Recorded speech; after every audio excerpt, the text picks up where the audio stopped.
Shalom, saudara yang dikasih Tuhan. Senang bisa berjumpa lagi. Apa kabar pada hari ini? Kiranya tetap sehat dan semangat mendengarkan firman Tuhan. Sebelum membaca firman Tuhan, mari kita siapkan hati kita, kita berdoa. Tuhan, kami memohon hikmat dan pencerahan, damai dan sukacita, sehingga kami dapat menerima firman-Mu, memahaminya dengan baik, dalam nama Tuhan Yesus. Amin. Kejadian 7 ayat 7. Masuklah Nuh ke dalam bahtera itu, bersama-sama dengan anak-anaknya dan istrinya, dan istri anak-anaknya karena air bah itu. Demikianlah Kejadian 7 ayat 7, dan saya berikan tema bahtera dan air bah. Di dalam Kejadian pasal 6, kemarin kita sudah baca Kejadian 6, kita membaca di sana bahwa kejahatan manusia sudah merajalela. Itu sangat mendukakan hati Tuhan. Oleh karena itu Tuhan berfirman akan menghapuskan manusia dan segala hewan dan burung-burung. Apakah ini hanya ancaman atau gertak sambal? Ternyata tidak. Penghukuman dari Tuhan tetap dilaksanakan. Oleh karena manusia itu tidak mau bertobat, tidak mau berubah sama sekali. Sekalipun sudah diberikan kesempatan yang panjang, setidak-tidaknya 120 tahun sebelum air bah. Ada dua hal yang ingin kita lihat secara khusus melalui Kejadian pasal 7. Pertama, membangun bahtera. Tuhan memberikan perintah kepada Nuh untuk membangun bahtera sesuai dengan ukuran yang ditetapkan Tuhan. Nuh membangun bahtera dengan keyakinan iman. Dia melakukannya karena dia percaya bahwa Allah tidak mungkin salah, sekalipun banyak orang yang menertawakan dia. Sebab dia membangun bahtera bukan di pinggir laut, tetapi di pegunungan. Tuhan Allah sudah membuat perjanjian dengan Nuh, bahwa Nuh beserta keluarganya akan selamat atau terluput dari murka Tuhan. Setelah selesai membangun bahtera, Nuh beserta keluarganya masuk ke dalam bahtera itu, dan juga binatang-binatang, burung-burung, sesuai dengan perintah Tuhan. Kita bisa lihat ayat 1-3. Tapi yang kedua, Allah mendatangkan air bah.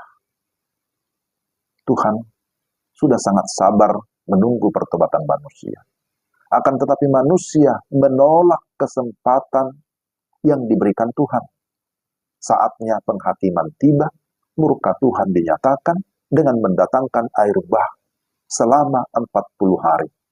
Tuhan menurunkan hujan sampai meliputi seluruh bumi, bahkan menutupi seluruh gunung di bawah kolong langit. Bahtera itu pun terapung-apung, dan binasalah semua yang hidup yang berada di luar bahtera itu, yang bergerak di bumi, dan segala jenis hewan, burung-burung, bahkan termasuk manusia. Saudara-saudara, melalui bagian ini kita dapat belajar bahwa Tuhan Allah tidak akan membiarkan dosa menguasai bumi. Dosa pasti akan dihukum. Namun juga ada perjanjian Tuhan yang dinyatakan kepada Nuh, bahwa Nuh dan keluarganya mendapat kasih karunia keselamatan, sehingga mereka tidak binasa. Sampai dengan saat ini, janji kasih karunia tetap berlaku bagi kita. Dan Tuhan selalu menantikan pertobatan orang berdosa.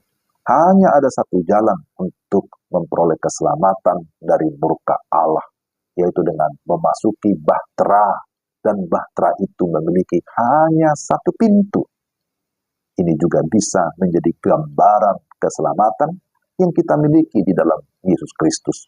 Bahwa tidak ada pintu keselamatan lain selain di dalam Kristus yang adalah pintu satu-satunya, jalan satu-satunya menuju kerajaan surga.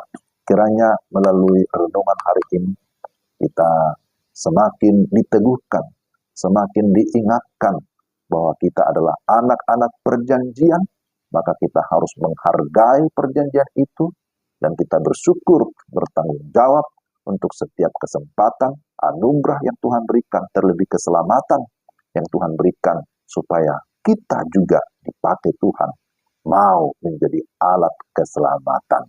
Kiranya Tuhan memberkati kita berdoa. Tuhan, terima kasih untuk renungan hari ini. Kiranya Roh Kudus memimpin kami supaya kami dapat menerapkan di dalam hidup kami.